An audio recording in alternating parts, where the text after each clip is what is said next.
Chief minister Revanth Reddy ने हफ्ते को अपने आबाई टाउन में दशहरा फेस्टिवल मनाया। चीफ मिनिस्टर जैसे ही जिले नागर कर्नूल के अपने आबाई टाउन कुंडारेड्डीपल्ली पहुंचे, मकामी अवाम ने उनका ज़बरदस्त इस्तकबाल किया। चीफ मिनिस्टर की हैसियत से जायज़ा हासिल करने के बाद वो पहली मरतबा अपने आबाई टाउन पहुंचे हैं। इस मौके पर उन्होंने मौजू कुंडारेड्डीपल्ली में मॉडल ग्राम पंचायत की इमारत का इफ्तिताह भी अंजाम दिया, जिसकी तामीर पर 72 लाख रुपए का खर्च आया है और जो असरी सहूलतों से आरास्ता है। उन्होंने ग्राम पंचायत इमारत के अहाते में आम का एक पौधा भी लगाया। बाद अज़ान ज़ेरे ज़मीन ड्रेनेज, सीवरेज ट्रीटमेंट प्लांट और सड़कों की तामीर का संग बुनियाद भी चीफ मिनिस्टर ने रखा, जिस पर 18 करोड़ रुपए का खर्च आएगा।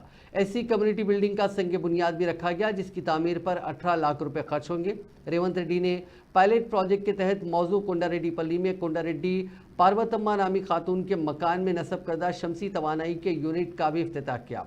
32 लाख रुपए के मसारिफ से एक चिल्ड्रंस पार्क भी तामीर किया जा रहा है, जिसका संग बुनियाद रखा गया।